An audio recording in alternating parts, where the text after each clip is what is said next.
Shalom, Ubaraka, Mispaka, peace and blessings, family. Now, this is the truth about the burning bush. All right. There was no burning bush. What did I just say? There was no burning bush.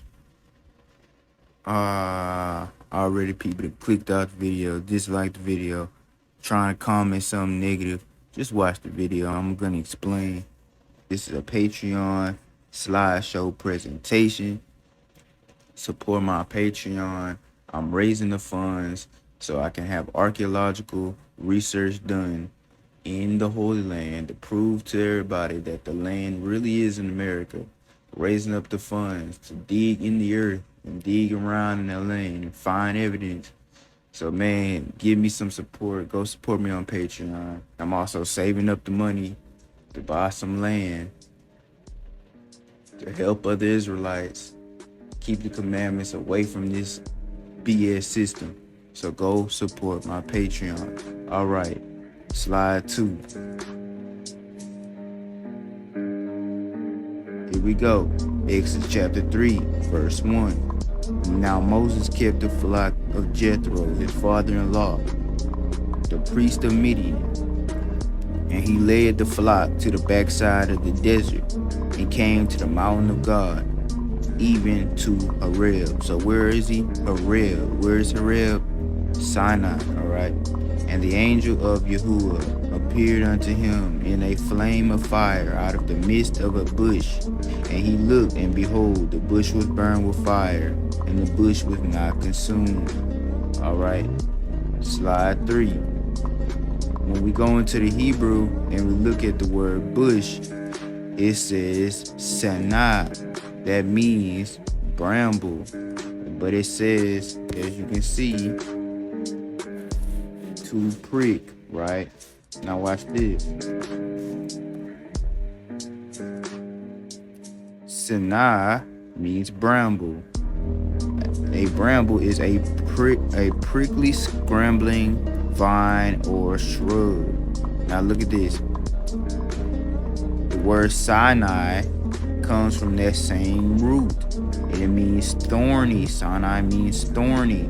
All right, Sinai means thorny. So bush of Horeb is Sinai. So bush of Sinai equals Sinai of Sinai. These words are related. All right, these are related. They come from the same root, a thorny plant of the thorny desert. All right, so let's look into it more deeply.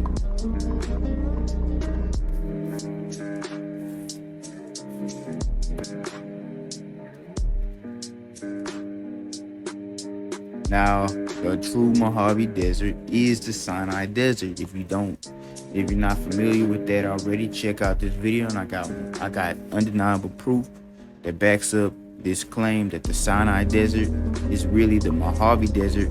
Now in the Mojave Desert, there's so many thorny plants. So thorny plants you'll find in the Mojave Desert, the main ones you'll find is the Menorah cactus, Joshua trees, and over 100 species of small cacti. In this picture, you see the giant Menorah cactus.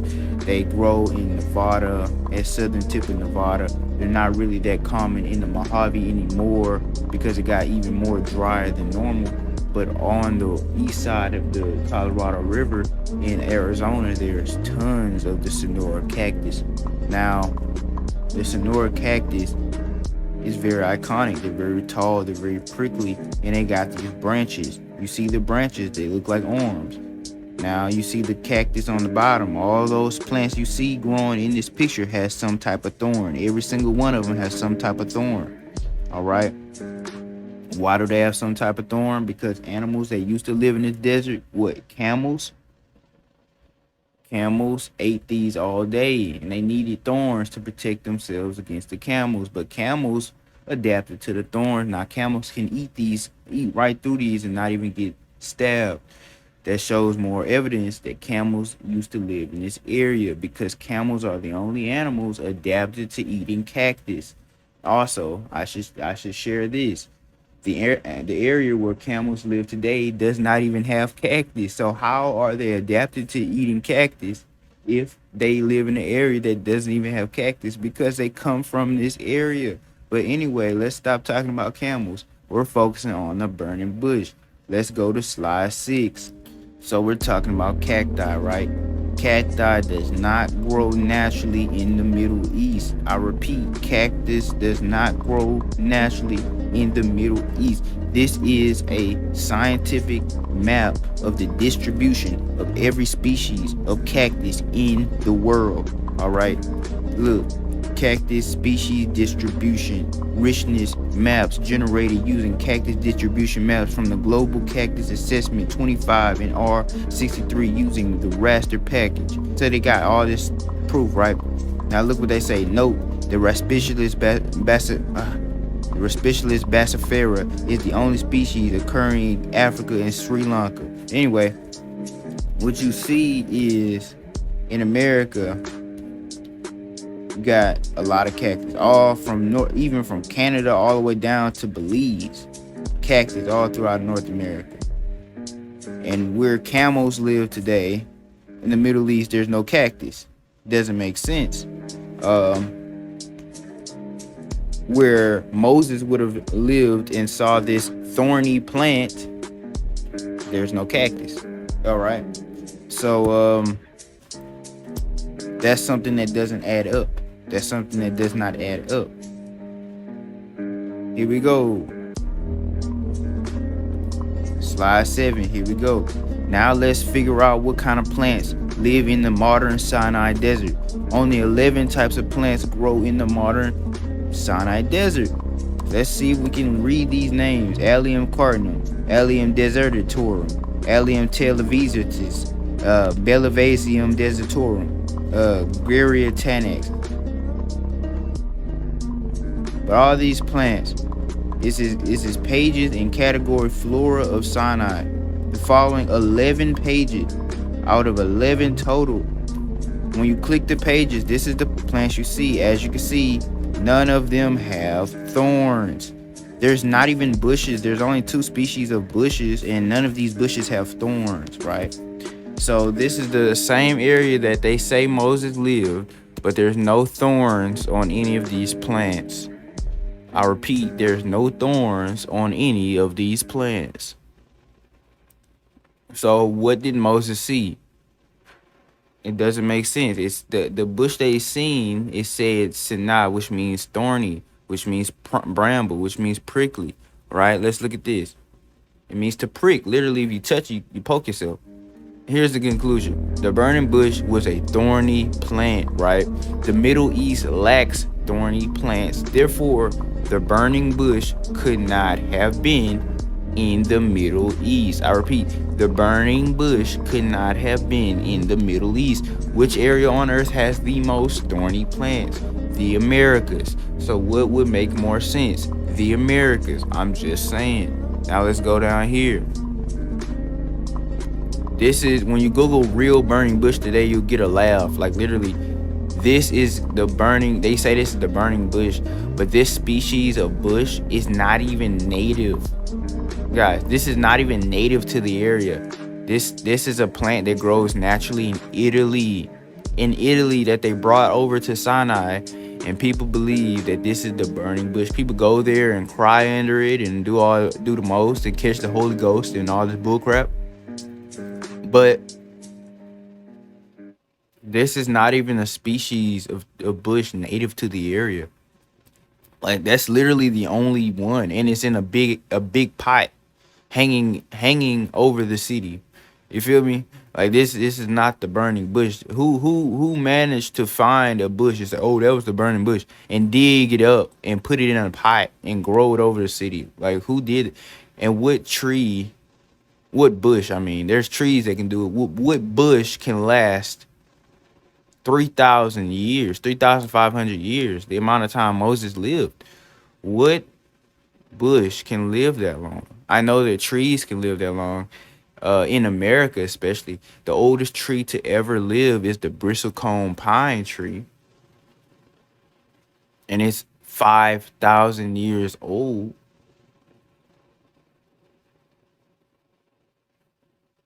If the oldest tree is in America, And the oldest mountain range is in America, and the oldest animals lived in America, and some of the oldest human remains are found in America. And many animals migrated from America to the other side of the world. And you got the biggest trees and all this other stuff. What would make you? Oh, more pyramids, I should say. More pyramids equals longer civilization history. People don't want to go there though. What make people think that the Americas is quote unquote the new world? That's just a question I want to ask. But anyway, let's move on to slide 10. We're almost done. Let me show you guys this. Right? See, look at the menorah. Look at the menorah, right? It has 7 branches. Now look at the cactus that we can find in the Mojave Desert, right? Look at this. You see the Sonora cactus, Sonora, menorah, they rhyme. It might have nothing to do with nothing, but yeah, I think it's still cool that they rhyme. You see the menorah candle has 7 branches. The Sonora cactus, they can have many branches. But look at this. Look at the this is called a cholla cactus in the right. The cholla cactus, I like it. Some of them, they have flowers at the very tips. It kind of looks like the bulbs of the candles where the fire will go. You can see that it has many thorns. It's very prickly.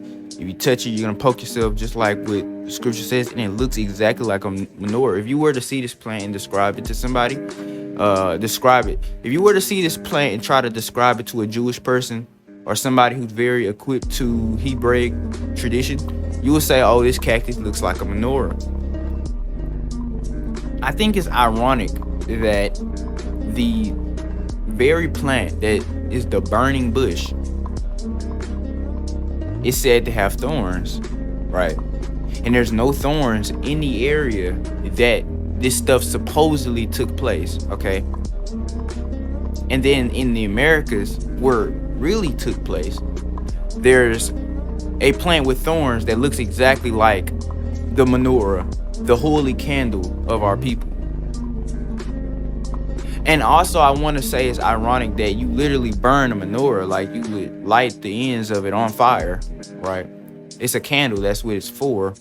And this plant was supposed to burn on fire. So what do you guys think? Do you guys think that the burning bush was the Sonora cactus or the cholla cactus? Let me know in the comments what makes more sense. You guys can't possibly say it was a regular bush dude who says it. If you're that kind of person, that naive and small-minded, I don't even want you on my channel.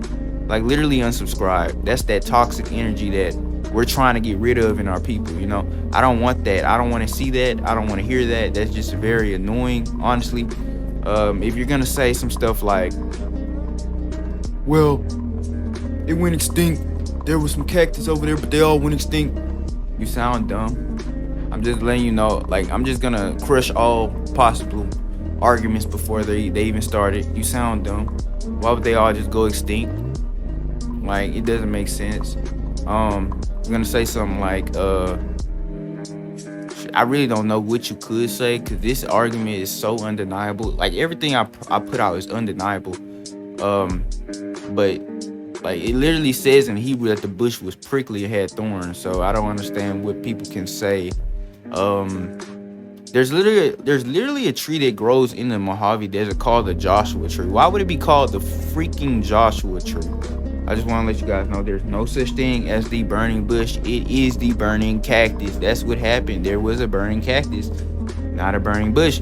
And guys, I think that's why it was such a sight to behold, because cactus hold water. So it's really ironic that cactus hold water and it caught on fire. You know, that I think that's what I think that's why the sight was so amazing to Moses. He was like, whoa, there's water inside this cactus. How in the hell is it on fire? Like, that's crazy. Also, I just want to point out, a man got put to death for picking up sticks on the Sabbath. My question is, if we lived in the Sinai desert in biblical times, which literally there's sticks are just rare as hell. Like, you're not gonna find it. And you look at pictures of this place, it's complete desert. If you find a plant, you're lucky. You're really lucky. Like, you find a plant, you're amazing. There's no plants in this whole area. What sticks was he picking up? That's just my thing. You go to Mojave Desert, it's a little bit green. You know, it's not complete. It's not complete desert. You know, there's still medicinal plants you can use to heal wounds, plants you can use to help you when you're sick. It's not a complete lack of water. They would have died of thirst if there was a complete lack of water. There was water in these cacti.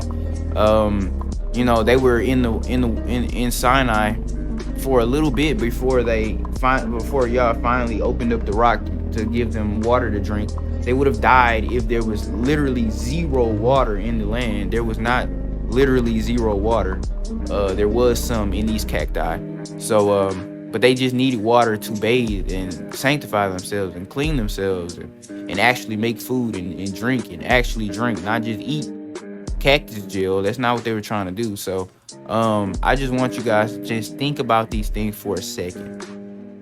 If this doesn't resonate in your spirit, then that's pride. Because at this point, like, all this stuff that I'm showing you in multiple videos and multiple series, and people still saying, oh, he's crazy. No, you got to work on something that's inside you, because it's North America is literally screaming at its people, you're here, this is your holy land. Not the whole North America, just the western part. That's the Holy Land. We've just been scattered eastward. When we see that we were scattered eastward, if you live in Texas, if you live in Florida, if you live in North and South Carolina, New York, if you live in Illinois, we've just been scattered eastward. If you live in California, you're still in the Holy Land, but you're most likely in Philistine territory, aka Los Angeles. That's why most black people in California live in Los Angeles. That's Philistine territory. You're in the Promised Land, but you're not in the Holy Land. But you're in Canaan. All right, because you're not in the area that the holy people actually dwelt in. You're in the area that the Philistines dwelt in. If you live in Los Angeles. Now, if you live in somewhere like San Francisco, you're very rare. You're a minority in that area. But you live next to the land of Hamath, which is one of the places that we're supposed to be scattered to anyway. Utah is the place of Judah, and Jerusalem is in Utah. And that's the place you're supposed to be praying to. That's the area you're supposed to be praying toward. All right. Now, yeah. This is why I teach this. This is why it's so important to know where your land is. Because Israelites are so lost. We thinking, oh, well, the Middle East doesn't make sense, so I'm just going to say it's in Africa. So they're praying toward Africa. So you got Israelites praying toward the Middle East. You got Israelites praying toward Africa. Some Israelites praying toward Peru.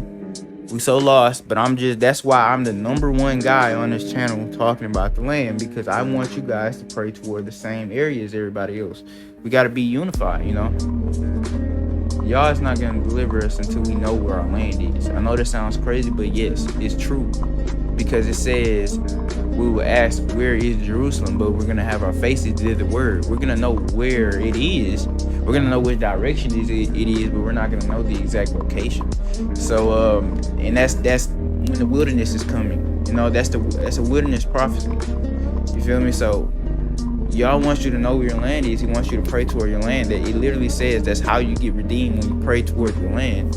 And we're praying to we're praying in 7 directions. We're praying toward the 7 cardinal directions. We're not even praying toward the land. I'm just saying, like, that's why I come on here so hard. That's why I go so hard with the stuff. That's why I always go so hard with the stuff. That's why I never stop.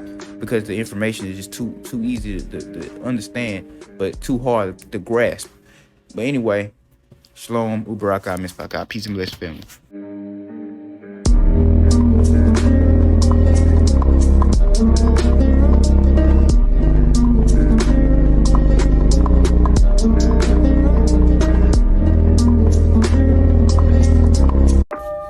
If you like to build your ruach or your spirit, you must like to build your health as well.